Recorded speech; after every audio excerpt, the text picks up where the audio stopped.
कर्णेभिः शृणुयाम देवाः भद्रं पश्येमाक्षभिर्यजत्राः स्थिरैरङ्गैस्तुष्टुवागुंसस्तनूभिः व्यशेम देवहितं यदायुः स्वस्ति न इन्द्रो वृद्धश्रवाः स्वस्ति नः पूषा विश्ववेदाः स्वस्ति नस्तार्क्ष्यो अरिष्टनेमिः स्वस्ति नो बृहस्पतिर्दधातु ॐ शान्ति शान्ति शान्तिः.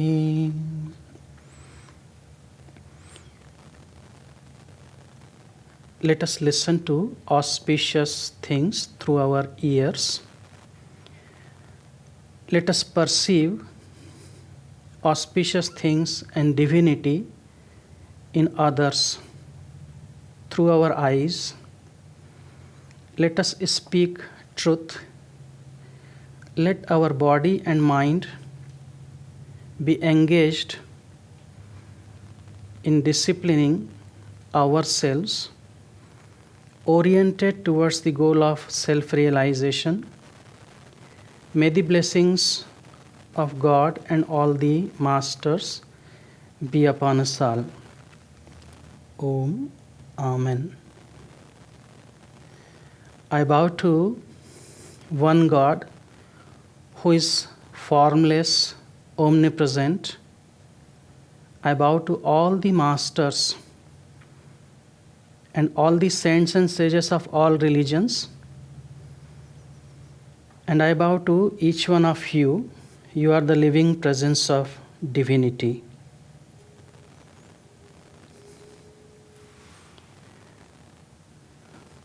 Good evening and welcome to this forum. I'm happy to see all of you here, sincere seeker of truth.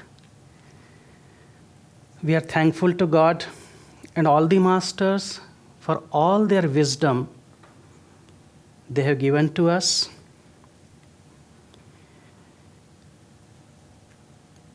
When you look at this beautiful creation, have you ever wondered how this beautiful creation came into existence?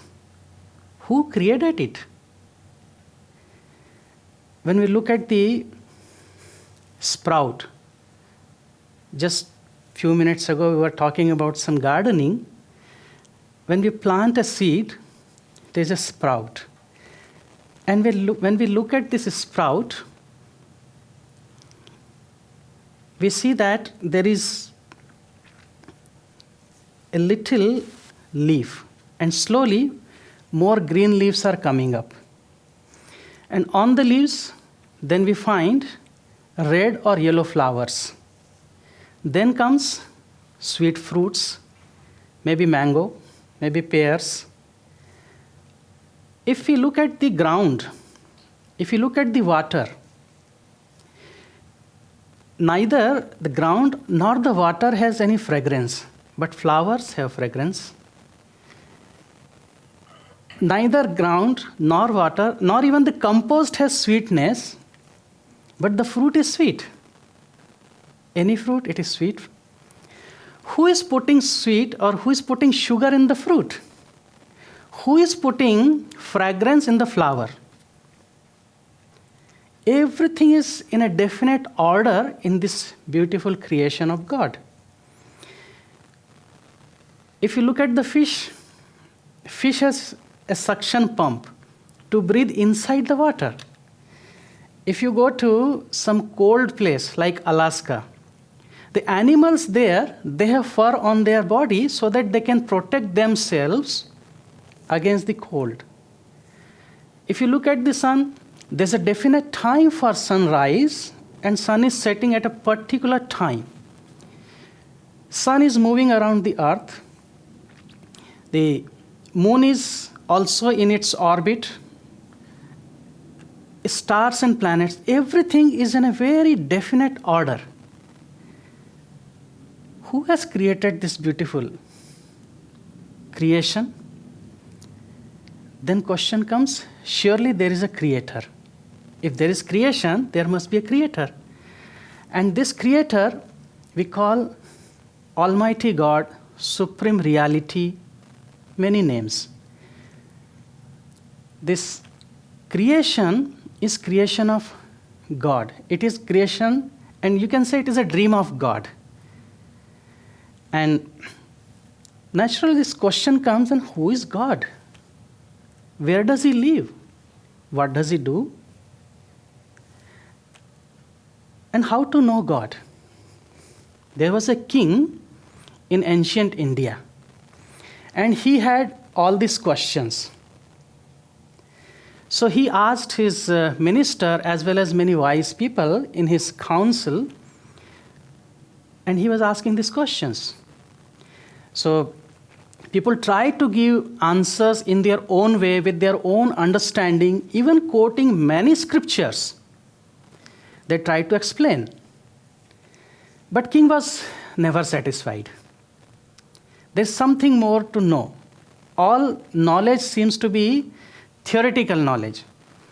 So one day he called his chief minister and he said that, I want to know these answers.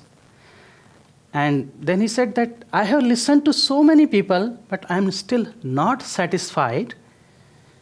So if you cannot give these answers, then you'll be fired. The minister was in trouble. He tried his best, but what to do if king is not satisfied? So minister was unhappy. He came back home with long face, and naturally when he was not happy, so his wife asked, what is the reason? He told, this has happened. But wife also couldn't say anything, because these are the philosophical questions and need more, much better explanation. But this chief minister, he had one cook. This cook had never gone to school. And cook said, sir, if you don't mind, I can go with you and I can answer these questions to king. First, chief minister didn't believe that one who did not go to school even, how could he answer these questions, highly philosophical questions? He said, trust me, I'll try to help you out. There was no way, so minister allowed him. Next day, cook went to the palace, and then he asked the king to bring few articles. He said that, O revered king, I need a lamp and a black cow, a matchbox, and also some green grass. And also, please bring your person who is taking care of cows in the cow shed. So this person also came. Now, cook asked the king, what are your questions? So king posed all these questions. He asked, who is God? Where does he live? What does he do? And how to know God? And there were many other questions, but these were the main questions. So cook said that, if you want to learn from me, so surely I'm your teacher, I'm your guru. And you are my student. He said, yes, at this moment I'm your student. So he said that guru has to sit on the higher place and student has to sit on the floor, because student has to be humble. He said, yes. So king offered his throne to his guru. Now this cook is sitting on the throne. And king, with humility, sat down on the floor. Then cook asked this milkman to milk. First he said that you can feed the cow some grass. Tender green grass was fed to cow.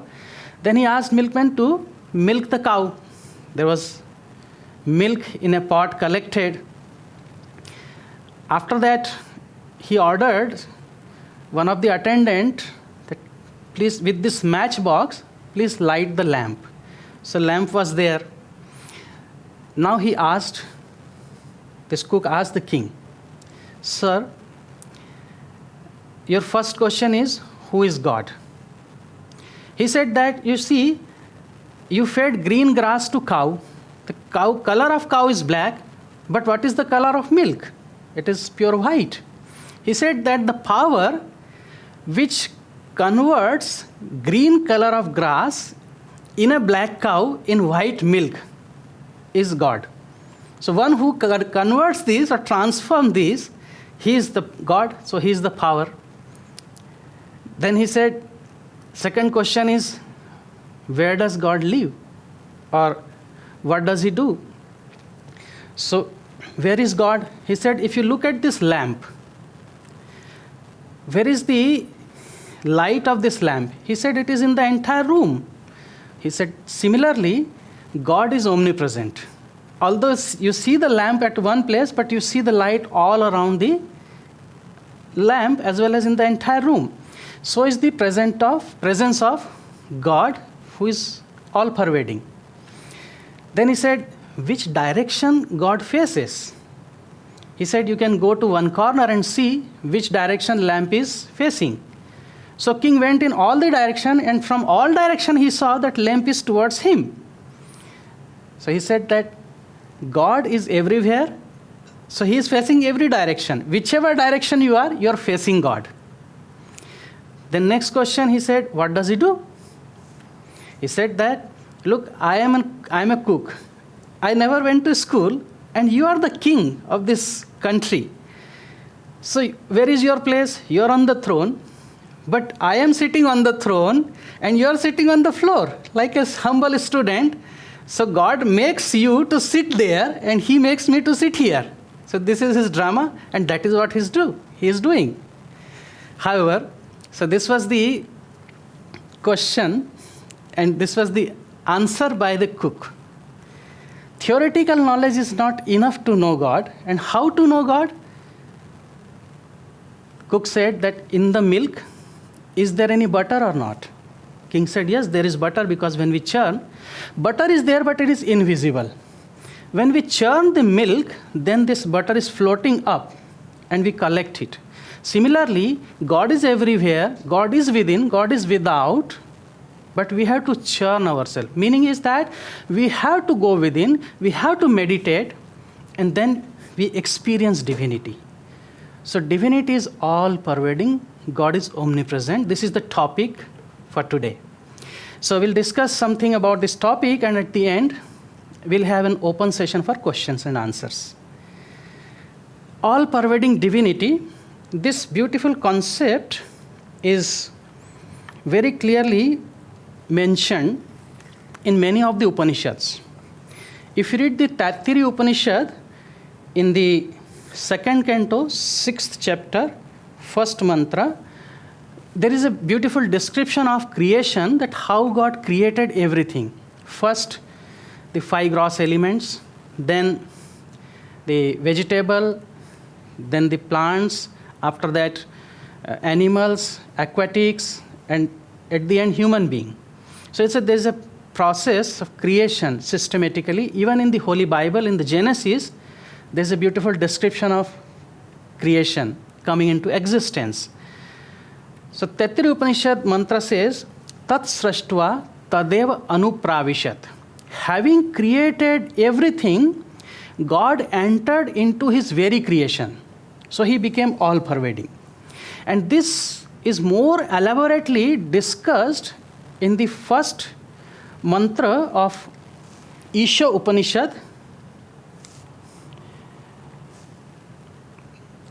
where Rishi, a sage, who meditated deeply, and in his state of deep meditation, he received this wisdom, which he put in this mantra, Om Isha Vasyam Idam Sarvam Yatkincha Jagatyam Jagat Tena Tyaktena Bhunjitha Ma Gradha Kasyat Vidhanam.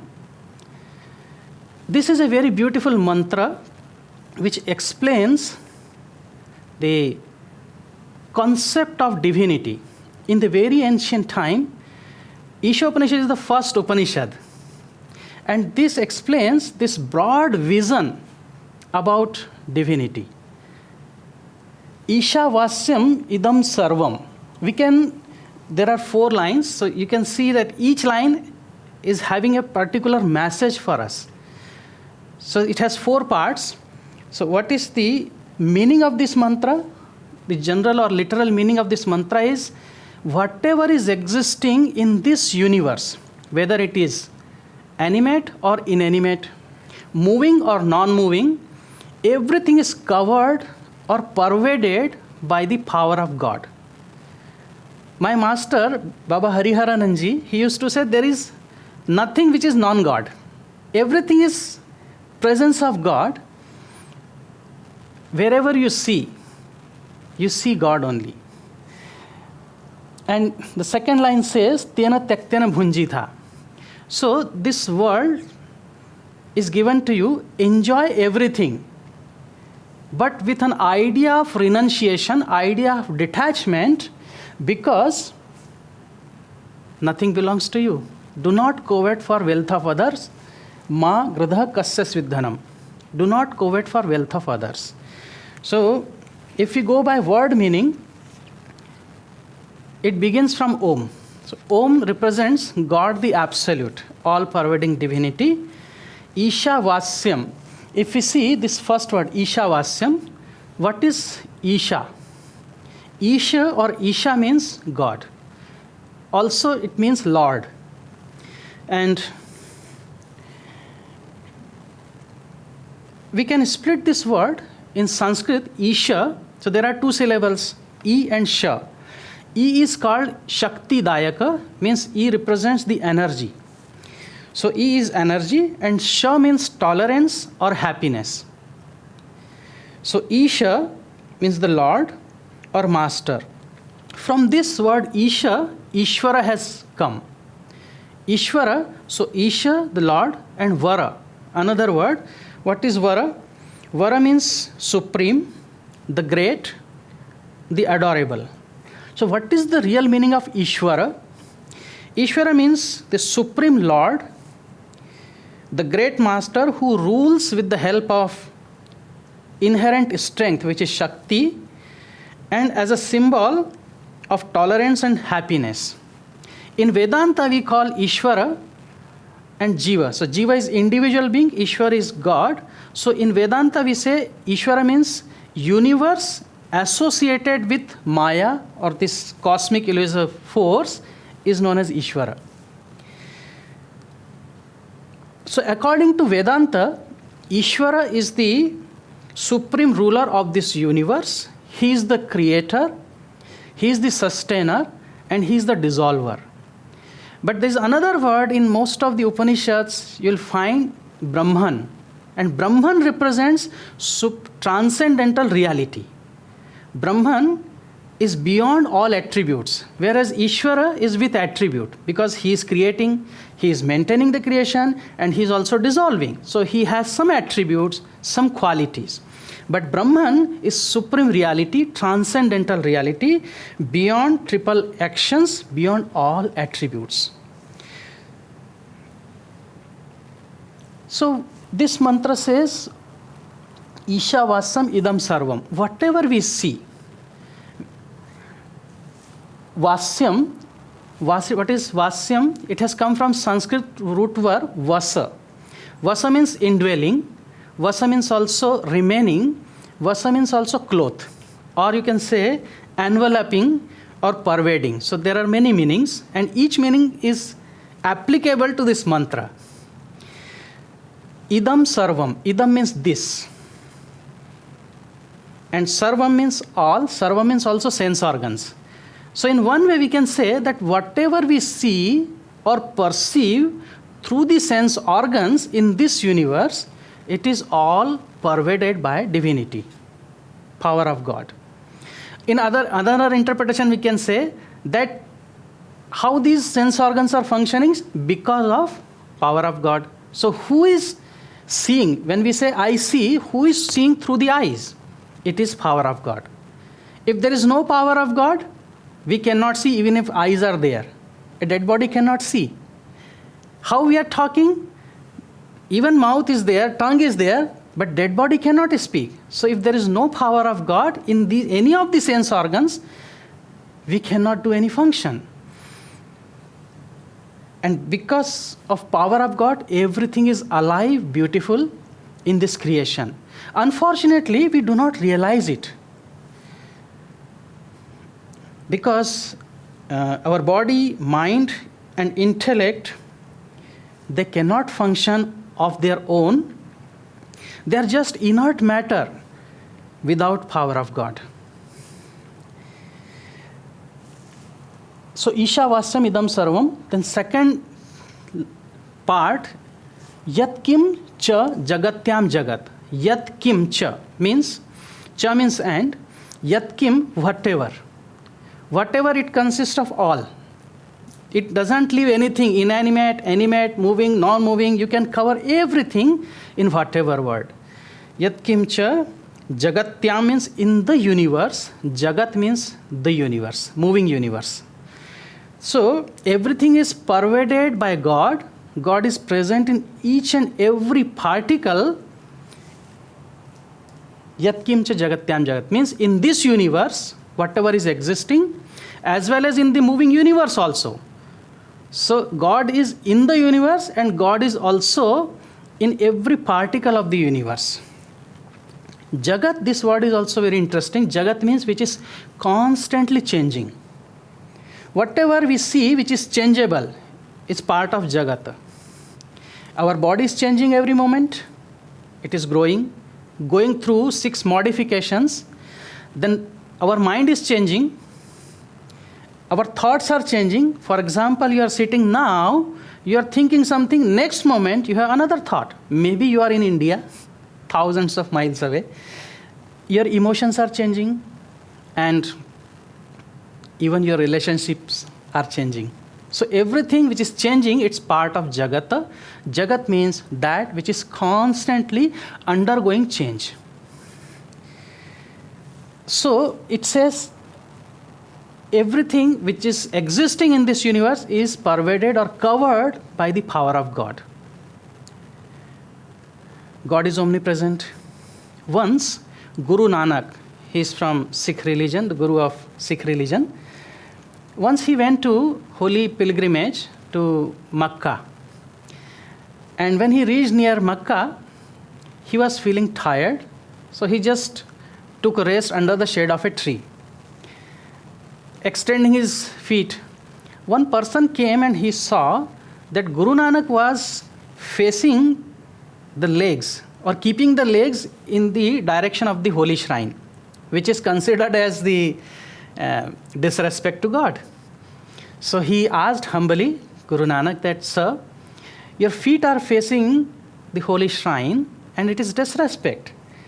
So Guru Nanak said that I am really tired and I cannot move my legs. If you would help me, that would be great. Can you please move my legs in another direction? He said, yes, I will.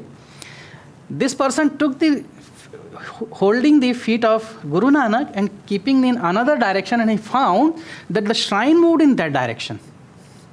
He tried in another direction, and each time he found that the shrine was moving in the direction where the feet of Guru Nanak were facing.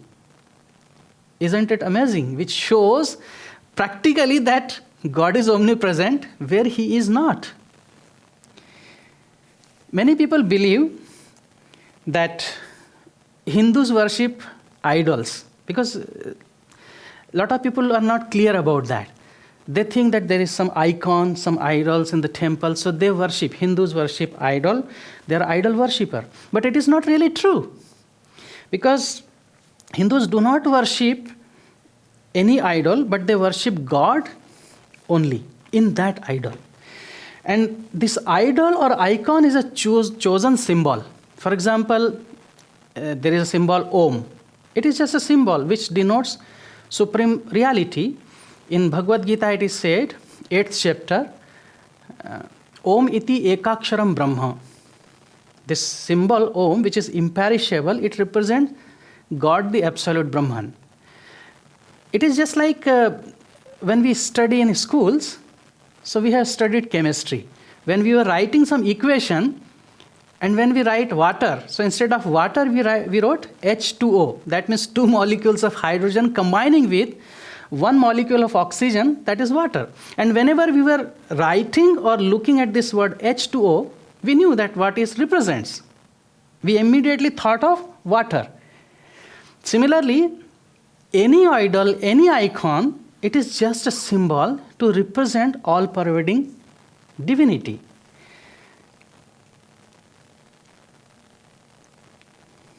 And that is why Ishvara or God is worshipped in many names and forms, even in trees, in the stone, in the mountain, in the river, in the animals, because if you go to India, you will find many objects which people worship.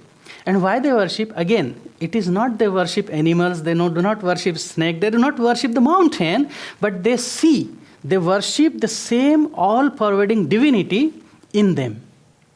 And this is the best concept. You know that Hindus, they not only they believe the omnipresence of God, but they practice omnipresence of God. And that is why they worship each and every object, but they worship same divinity in that. And this is the broad concept of all-pervading divinity. We do not limit the God in just a room or in a particular place. But for us, as a human being, being the children of God, we should feel omnipresence of God. God is everywhere, this is the mantra says, and this is the concept, this is the idea Rishi, the sage, has given to us in the ancient time, and we have been practicing it, perceiving, feeling presence of God, and worshipping in many names and forms, but the same reality. There is another misconception that people worship in form and formless. Again, it is the same concept. God who is infinite, he can take many forms. One who is infinite can take infinite path, can take infinite forms, and he can manifest in any form.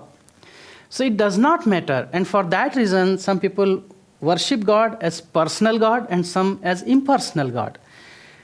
There are some people who hold this idea that God is sitting in the heaven and he created everything. So if we look at that concept, that means God is limited to heaven only. So whatever is in this world or universe, it is devoid of divinity. But that is not the truth, because this mantra says the creation is not different from God.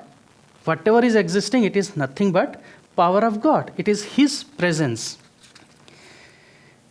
And also, Hindus do not worship many gods, because sometimes somebody asked me a question that there are 3.3 million deities in Hinduism. I said, can you please tell me the name? If you go on just calculating, you cannot reach this number. This number you cannot reach, because maybe you can go to 100, 200, maybe, not more than that. So where this concept came from 3.3 million? You know, this is again a symbol. It is a metaphor. When this statement came from the Veda that there are 3.3 million deities in Hinduism, there are two ways. In Sanskrit, there is a word which is known as koti. 33 koti. This is the word 33 koti Devi Devata. That means koti, this word in Sanskrit has two meanings. One meaning is the crores. You can say 10 millions. And here, the koti also means the category. For example, there are different categories of departments or categories of people, that these people will take care of administration, these people will take care of accounts, these people will take care of the purchase, and so on. So these are the different categories. So there were 33 departments or categories when God created. In order to run this creation in order, he created certain departments like that. And each department, each section was governed by a particular aspect of divinity, and that's how there were 33 koti.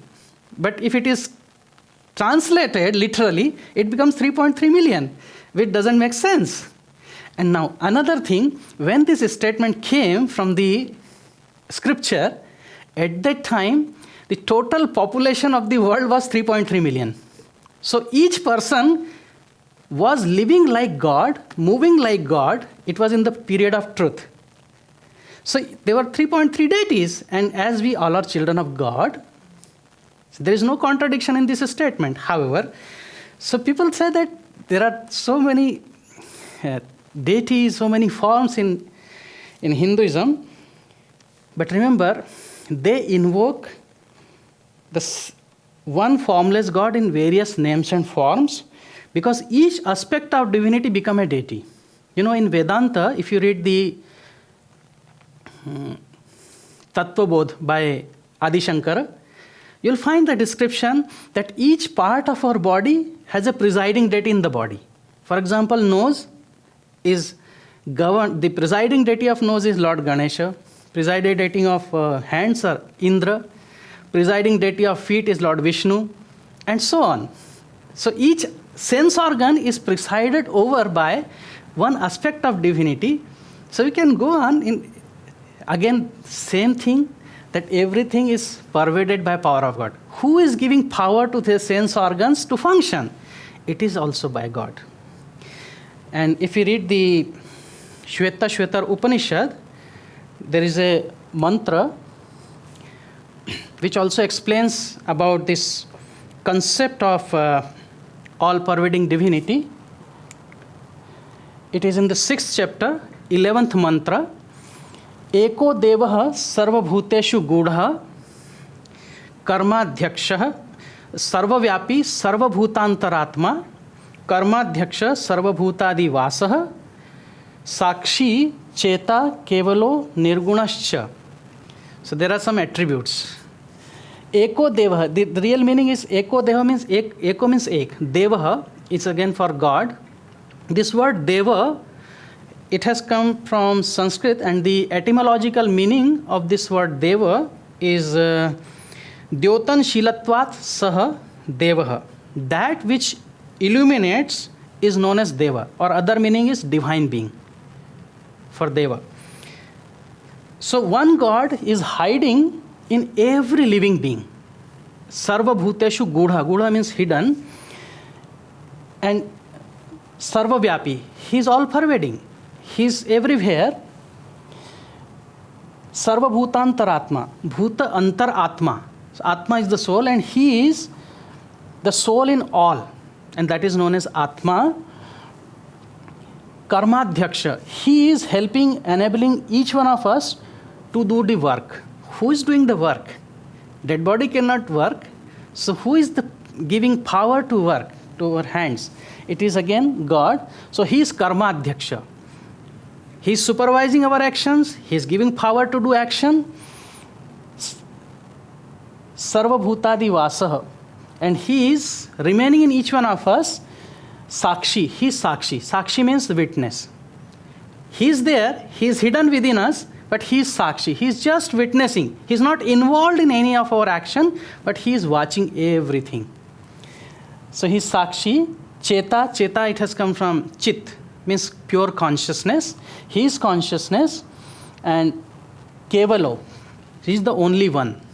Only one. There is no second. God is only one. There are not two gods. And Nirguna means without any attribute. Guna means qualities, Guna means attribute. And he is formless, Nirgunascha. So he is the same God who is hiding within us. There is a very beautiful monk who came to Chicago in 1893, Swami Vivekananda, and who brought the message of Vedanta to the Western Hemisphere. So one day, Swami Vivekananda, he visited a king, because he was invited by many kings to stay and give talks and help them. And so one day he was staying in the palace, and this king was criticizing many people. He didn't believe in worship of many gods by the Hindus or other people. So he used to criticize them that what is there in this icon, what is in the idol. So Swami Vivekananda one day was moving with the king in the palace, and he stood at one place. There was a big portrait of king's father on the wall. So he asked the minister that, sir, take down this portrait. And minister said, what? He was surprised. Then he said that, take this down and spit on it. And the minister was bewildered, and the king was angry. And Vivekananda said that this is just a piece of canvas with some paint on it. King was really upset. So Swami Vivekananda asked King, why are you so angry? He said that, don't you realize that you are disrespecting my father as well as you are disrespecting me? You don't have right to do that. And Swami Vivekananda said, but what is there? It is just a piece of canvas with some paint on it. What's wrong? He said that, don't you realize that when I look at this photo, this portrait, I remember my father. It reminds me that how much I love him. So Swami Vivekananda said that it is the same thing. When people look at the idol or any icon, even at the picture of God, so they feel love for God and they feel the presence of God as you are feeling presence of your father in this canvas. So this is how he proved his point. Then going back to this mantra of Isha Upanishad,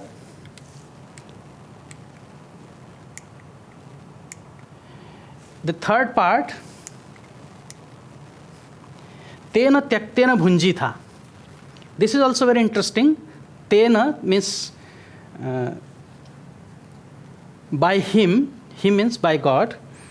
Tyaktena means it has come from Tyakta. By renouncing or by abandoning.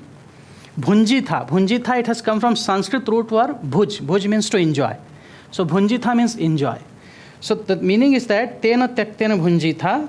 Tena Tyaktena, in one way we can say that whatever is left by God, Tyaktena, whatever is left by God, you should enjoy it. That means offer everything which is given to you to God. That, okay, God, oh God, you gave me the eyes, so it is your eyes. You gave me food, I am offering food to you. You gave me breath, so this breath is your breath, I am offering every breath to you, remembering you. So whatever is left by God, offer it to God and take it as a prasad. Prasad means His grace or consecrated food. In other words, we can say that through renunciation or through detachment of ego, desires, even our body consciousness, we have to renounce it. And then we should enjoy this world. When we meditate, in meditation we ask our student, or we are supposed to renounce our body consciousness. In meditation, we are supposed to renounce our thoughts, even our perceptions. We have to go beyond. We have to renounce our ideas, thoughts, and go beyond. So this is Tena Tyaktena. And then Bhunjitha, then you enjoy the presence of God. In meditation, when you go deeper, when you renounce everything, you renounce your thoughts, your feelings, and your all body consciousness, then you enjoy the supreme power of God in the form of peace and bliss. So Tena Tyaktena, then Bhunjitha. First you renounce these things. It doesn't mean that you have to go away from that, but keep the attitude of renunciation, detachment, and then you enjoy whatever is given by God. And this is the teaching, you can say, the third part, Tena Tyaktena Bhunjitha. It's a teaching which tells us to follow the path of action, not the path of escapism. Remember, spirituality is not to escape. It is to do rightful action, be here in this world. Because, look, the beauty of this mantra.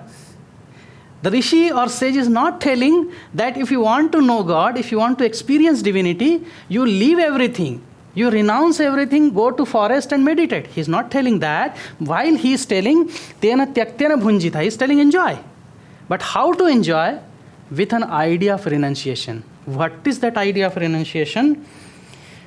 Why he is telling? Because the next part of this mantra is Ma Gradaha Kasya Svidhanam. Ma means not or do not. Gradaha means covet. Kasya Svid. Kasya Svid means whose or anybody's. Dhanam means wealth. You enjoy everything. Living in this world. Don't go away from the world, but be here in this world and feel the presence of God and enjoy His beauty and love everything, in everything and everywhere. So this is why? Because Ma Gradha Kasya Svidhanam, whose wealth it is. whose wealth it is, and don't covet for wealth of others. So there are two teachings in this. Whose wealth it is means it is not your wealth. It does not belong to you. Whatever is given, it does not belong to you, it belongs to God. So if it belongs to God, what is yours? So why should you be attached or you should be egotistic? It doesn't belong to you at all. You know, this word, Kasya Siddhanam, it doesn't belong to you. You may say, Swamiji, how can you say that it doesn't belong to you? I have a body and it belongs to me. How can you say that body doesn't belong to me? Yes, body doesn't belong to you. Because it belongs to you, if it is your body, then it should follow your commands. It should obey your command. It should not become sick. It should not become old. But it is constantly changing, undergoing all modifications. Even the hair, if you see me, the hairs are becoming gray. Even the hair does not belong to me, because if it belongs to me, then I should say, I can tell the hair, be careful, don't become gray. But it is not following, because it doesn't belong to me. So everything belongs to God. Ma gradha, this word gradha, not to covet. Gradha means do not desire to possess more and more. You know, the human being have a tendency to collect more and more than the need. And it becomes greed. Whatever we need, it is given by God. We are provided with. But if we start collecting more or hoarding more than that which we need, it becomes greed. So there is a subtle difference. So covet, gradha means not to covet for wealth of others. Whatever is needed for you, it is given by God. You should be content. This is the teaching of contentment. Then this word gradha also has relation with gradha. Gradha means the vulture. If you look at the vulture, it flies very high in the sky. But it is always looking down for the dead body. And that is what sometimes we behave like. Means high ideals, but where are our look? Where are our eyes? We look at the negatives, we look at the dirty things which we are not supposed to do. We are supposed to look at divinity. Although we are flying high like vulture, so this is gradha, the vulture. So not to covet for wealth of others. Really nothing belongs to us. You know, sometimes some disciple request us as a monk, Swamiji, we have purchased a new house. Can you please come and bless the house? So that's fine. So once a monk was invited by a disciple because he purchased a flat, and this flat was in a high-rise building. It was existing on the 4th floor. So the monk visited and he saw a very nice flat. Then monk asked him that, sir, who owns the land? So disciple said that nobody owns the land. The monk asked that, how is it possible you don't own the land and you own the flat? How is it possible? He said that, Swamiji, don't ask me many questions. I own the flat. Well, so monk asked that, what is that you own in this flat? He said that, this flat is mine. Then monk asked that, does this floor belong to you? You own the floor? He said, yes, the floor is mine. The Swami said that, but this floor is the ceiling of the person living down below. He said, yes, it is true. The floor is the ceiling for the person living down below on the 3rd floor. And other day, when my wife was pounding something, that person came up and started kicking the arrows. Do you think this is your ancestral property? So it doesn't belong to me. Then the ceiling is, you own the ceiling? Yes, ceiling is mine. But ceiling is also the floor of the person living above. And the left wall of your flat is the right wall of your left neighbor. And the right wall of your flat is the left wall of your right neighbor. Then he asked that, what do you belong? So this everything is you say that it belongs to me, but what really belongs to you in this flat? This is our condition, that we have come to this world and we said it belongs to me, it belongs to me, but what really belongs to me? So if everything belongs to God, whose wealth it is? It is wealth of God. So if it is wealth of God, how should I use it? You can imagine that if you live your life intelligently, and you appreciate that you do not own a single thing in this world, you are only a managing trustee.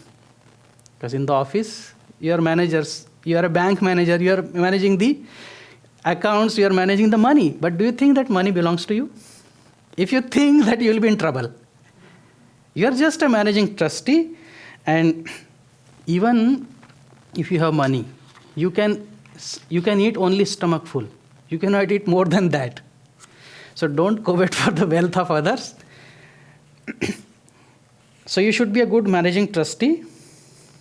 And if someone has money, he or she has to manage it. You cannot say that I don't want to manage. You have to manage. So God has given you this body. You have to manage the body. God has given this world. You have to manage this world intelligently without getting attached to this world. It is like when you join a new office. So in the office, you are given a nice table, a chair, telephone, laptop, maybe computer, and many other office helps. Why? To work efficiently for your employer and for your own use. But if you think that this is a nice laptop, I should take it my home. If you do that, what will happen to you? You will be in trouble. Similarly, everything in this universe is given by God, and we should make the best use of it. So, Isha Vasam idam sarvam yat kincha jagatyam jagat. Whatever is moving, non-moving, is existing in this universe, as well as this whole universe, moving universe itself, it is pervaded by the power of God. And we should live with the idea of detachment, that I am not the owner of this world, but I am a managing trustee. I am appointed by God to make the best use of it and enjoy this world.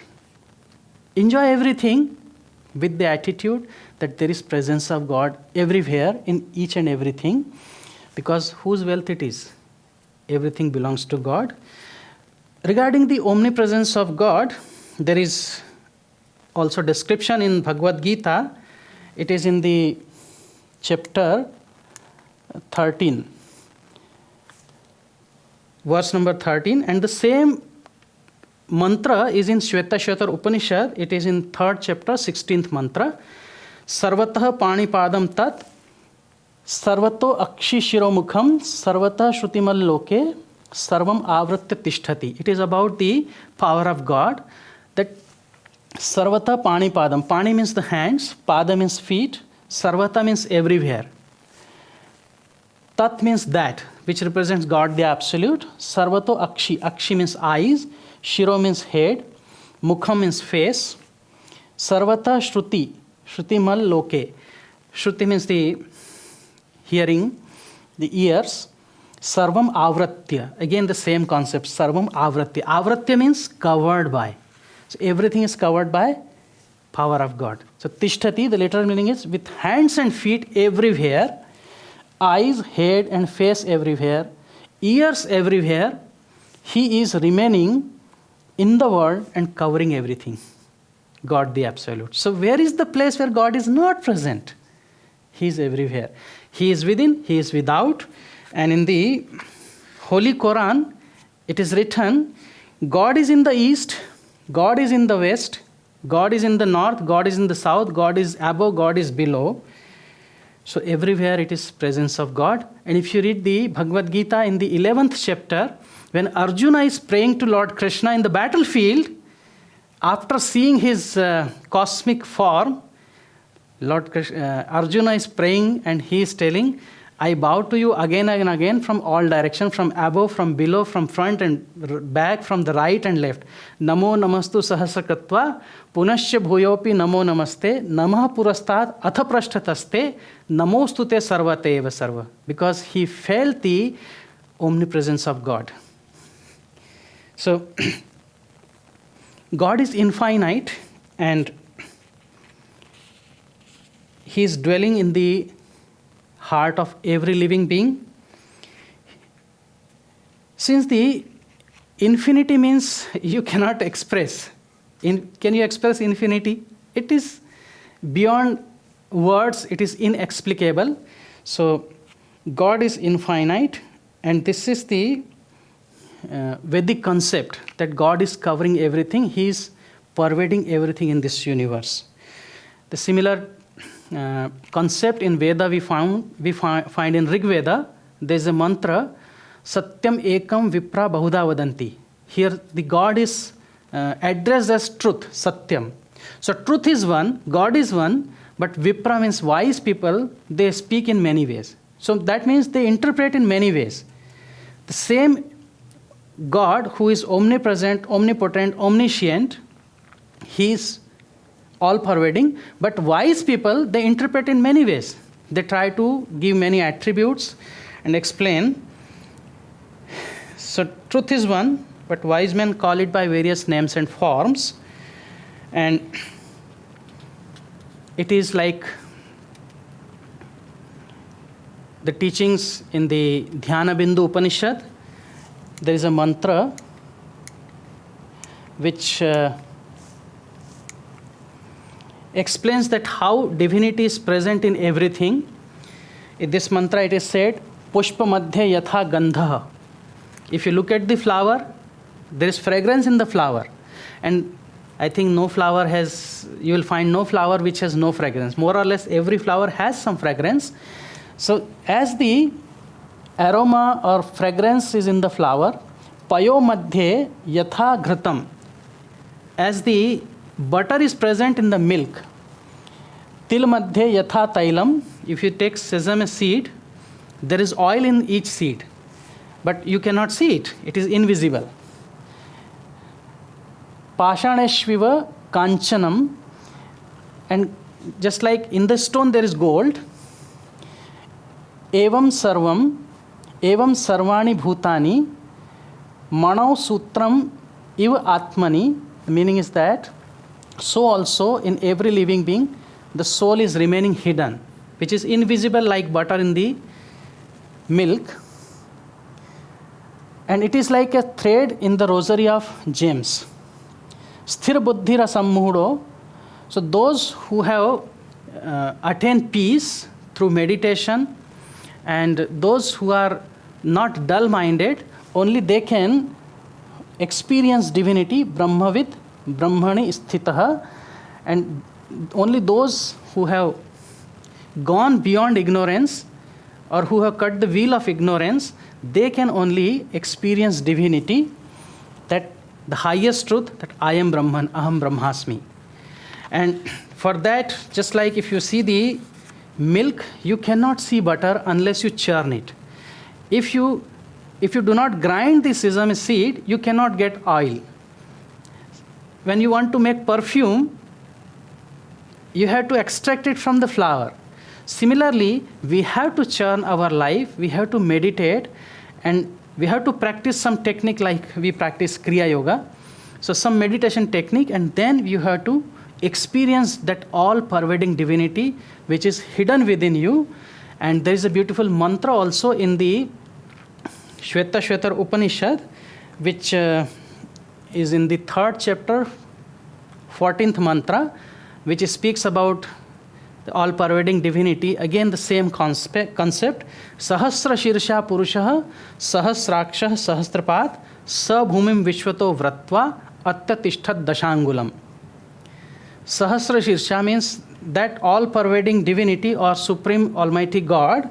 He has thousands of head, thousands of eyes, thousands of faces, thousands of feet, and Sa Bhumim means earth, Vishwato Vratva, he is covering the whole universe, including the earth. So there is no place where he is not. Attatishtat Dashangulam, but that Supreme Almighty God is hiding in human body 10 fingers above. So we call it 10 fingers above the eyebrows. So if you measure from here 4, 4 and 2, so that's the place of Sahasrara, we call it fontanel. And from there, God is inhaling constantly breath of our life. So God is within us, God is without. We always say that God is omnipresent. We say, but we do not practice it. And how to practice? We have to contemplate on these beautiful teachings of the saints and sages and apply it into our life. Otherwise, it will be theoretical knowledge, which is not enough. It is said that Harireva Jagat, Jagate ko Hari, Harito Jagato nahi bhinna tanu. That means God alone is universe, and universe alone is God. There is no distinction between the universe and God. God and God's creations are one. God's creation and God both are one, they are not different. If we say God is omnipresent, why can't we feel presence of God in this universe? If you look at, my master used to say, Baba Hariharananji, he said that when I look at the flower, I don't see flower, but I see presence of God. When I look at you, I don't look at you, I see the presence of God in you. And that is the state which we are supposed to get, and that is the goal of our life, because we are children of God. God is everywhere. Just by telling God is omnipresent, it is not giving us that realization. For that we have to meditate. We have to go within. We have to put these teachings into practice and feel the omnipresence of God. So, summarizing this mantra, whatever is existing, it includes everything. Animate, inanimate, moving, non-moving, Jad or Chetan, everything is pervaded, permeated by the power of God. You cannot say there is anything which is not God. So, this world is given to us. This world is beautiful, many colors, many experiences, sweet, sour, bitter. But it is the world we are living in. And in this world, we have to live with the idea of renunciation. And what to renounce? We have to renounce our ego. We have to renounce our ignorance. We have to renounce our body consciousness. And we have to go beyond. So with this type of attitude, we have to live. And at the same time, we should remember that this world is given to us. We are not the owner of this world. If we think that we are owner, then we will be attached to it and we will have ego and we will be in trouble. So live with this idea of detachment. It is given to me for my best use, for my attainment. If I have come to this world, God has sent me, so I have come here with a purpose to attain that purpose of life, to feel and realize divinity within. I have to use this world, but with the idea of detachment. And then also enjoy this world. Why to enjoy? Because God is everywhere. Can't we enjoy the beauty of God? Cannot we see the love of God? Can we not feel the presence of God? If we do not enjoy, then we live life like a depressed person. We are not supposed to be here with a long face. We have to smile. We have to feel with love of God. And that is what enjoying the beauty of God in every action, every breath, every particle of this world. And that is the highest goal of our life. Whatever we have, we should apply it towards the attainment of this goal as a means. This world is a means to attain the goal of life. It is not to renounce and run away from here. And these objects which are in this world, they are only means, so do not become attached to them. Remember, this world is not yours. This is given to you, and you should make the best use of it, because you are managing trustee. You are not the owner of this world, so you should not try to possess anything. And you cannot possess anything. If you want, you can try, but it slips away from your hand, whatever it is. And also, do not covet the wealth of others. Live the life of contentment. Enjoy this world with the idea of detachment, feeling the presence of God everywhere, in everything. And this is the teaching and concept of our sages about all-pervading divinity. So the purpose of life, to bring God into our life and feel His presence everywhere in this world, within us, without us, everywhere. Thank you all. I am praying to God for your peace and prosperity, for your self-realization. Om Sarve Bhavantu Sukhinah Sarve Santu Niramayah Sarve Bhadrani Pashyantu Ma Kaschid Dukkha Bhag Bhavet. Om Shanti Shanti Shanti. O God, let all become happy and healthy. Let everyone be kind, loving, noble, and generous. Let there be no sorrow, let there be no suffering, no misery. Let there be more love, harmony, peace, prosperity, and better understanding everywhere. Om. Amen. Let the blessings of God and all the masters be upon us all. Thank you all.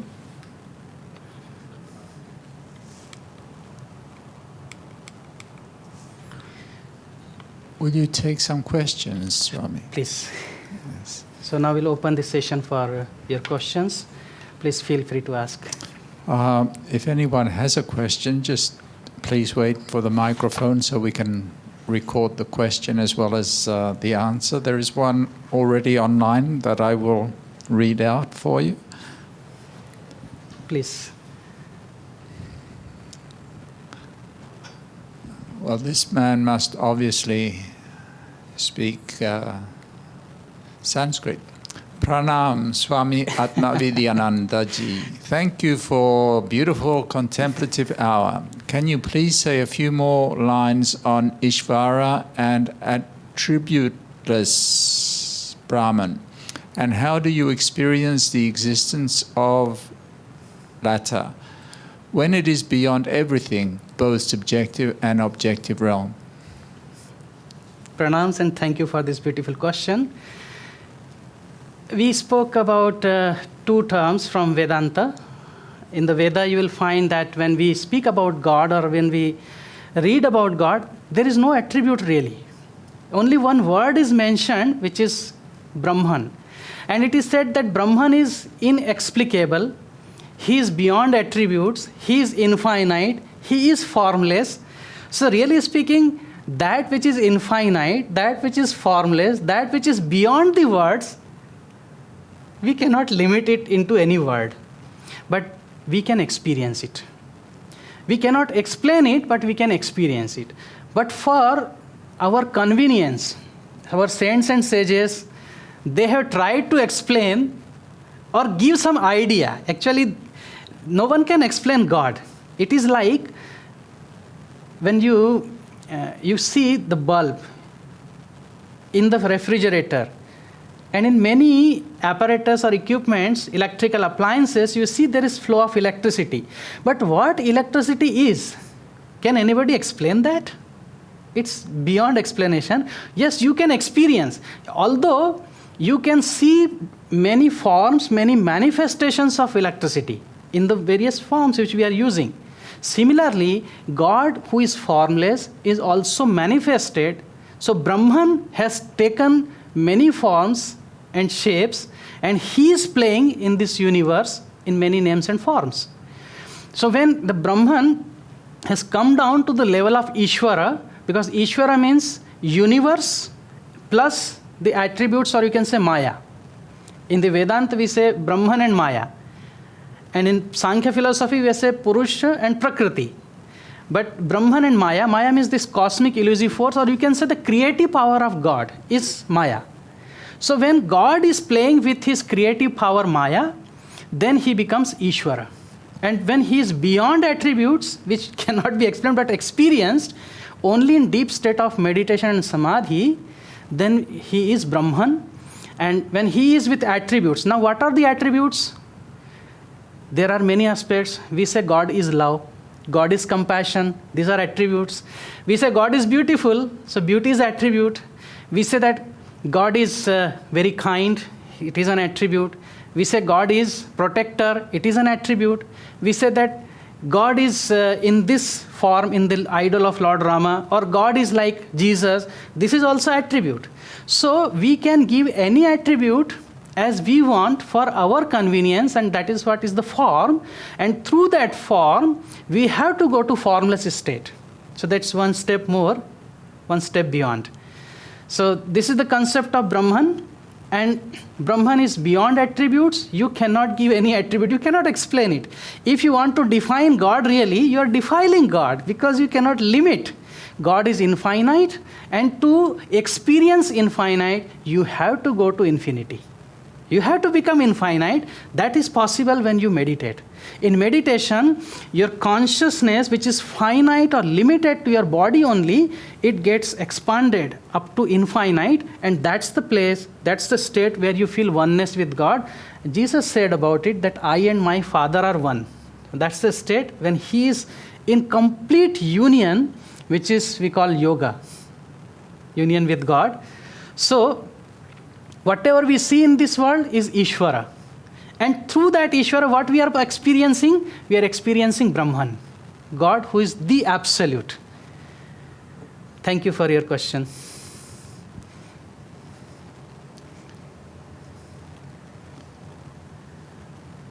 Another question from the back here.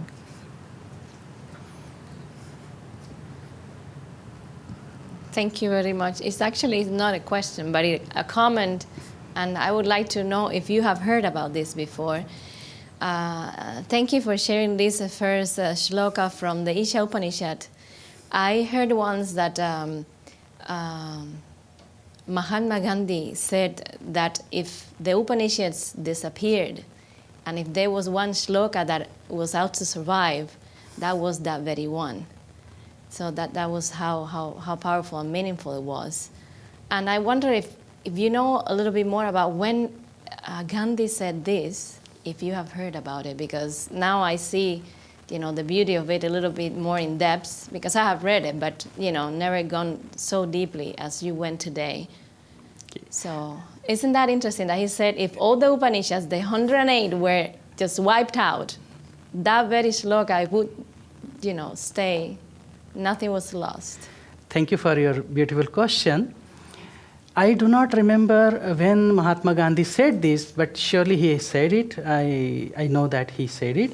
And you are very correct that the essence of all Upanishads, the essence of all our teachings or all the wisdom is this mantra, Ishavasya. Because this mantra does not speak about any particular religion. It doesn't speak about any form. It does not speak about anything which is needed to be done. But it is just that how you should live. There are two things. In this, because sage is giving the teaching that who is God, where he is, and how you should live in this world when you are here. So he has summed up or everything he has told in this mantra. And this is, as you know, Isha Upanishad is the first Upanishad. And this is the first mantra. Can you believe, can you imagine that thousands of years, maybe 9,000, 10,000 years ago, the saints and sages had this concept, had this idea of divinity, and today in this modern world, how we are living? We have divided ourselves. We have many divisions with caste, color, creed, religion, language, community, and so on. We have created so many boundaries, but look at these teachings, the wisdom which was given to us in the ancient time. It is very relevant today in our day-to-day life. If we can just think, contemplate on this beautiful teaching, which has no boundary, which is beyond all limitations, and that is what we need. So thank you for your comment also. One more question, maybe our last one.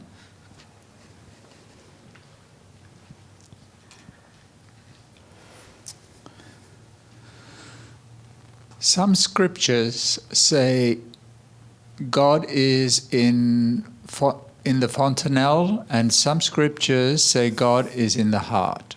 Are both things valid? Thank you. Yes, both are valid statement. I would like to give more explanation. Some scriptures, they say God is in the fontanelle. So those who follow the path of yoga, for them, God is in the fontanelle. And those who follow the path of devotion, for them, God is in the heart. Now we need to understand what is real heart.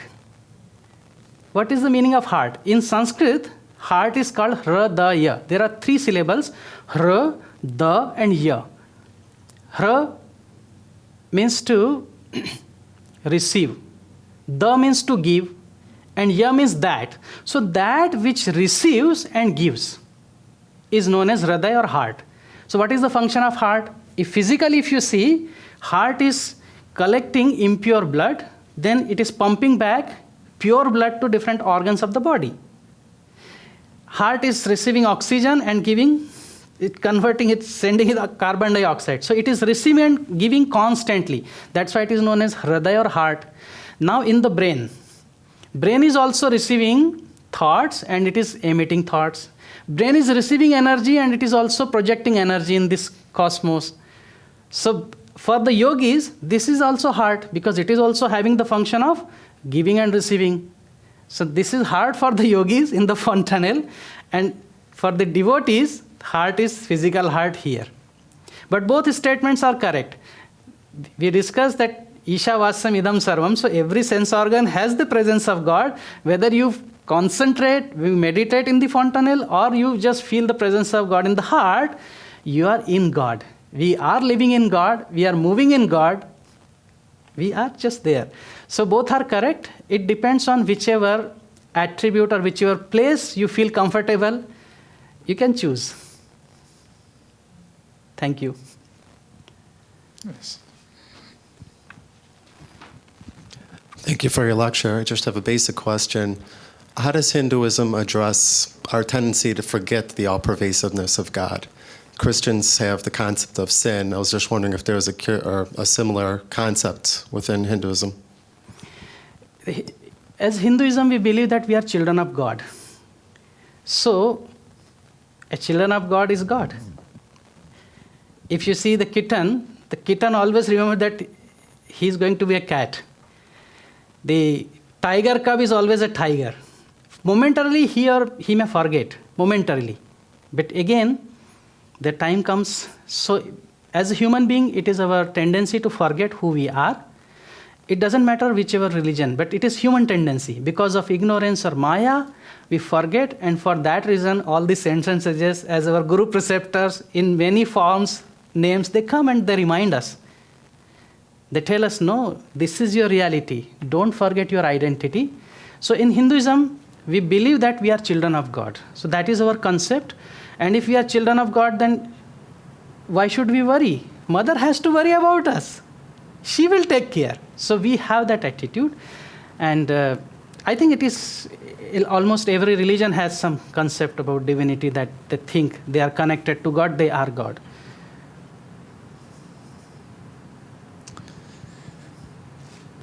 Well, if there are no further questions, there is one further question. Very last question.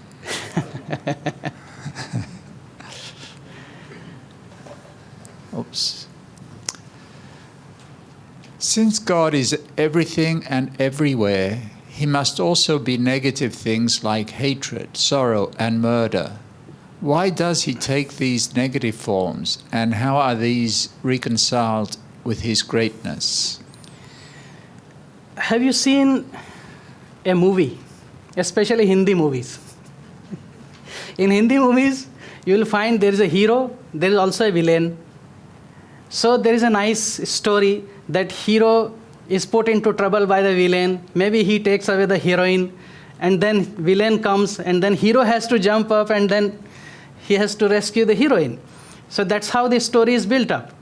So in this universe, in this drama of God, because this creation, it is drama of God, it is dream of God, and this is drama. So in this drama, you have to have two forces.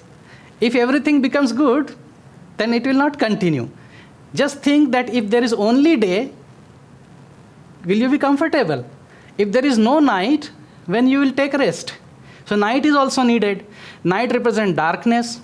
You can say night represents all negatives. So it is also needed. To know the beauty of God or to continue this drama, both forces are required. But it is our duty to discriminate using our intellect or buddhi what we have to accept and what we have to keep away from. That God has given to us. God has given that intellect, that power, that you can decide which is good for your spiritual growth and which is not good for you. But in this drama, both forces are needed. Otherwise, you cannot enjoy this drama.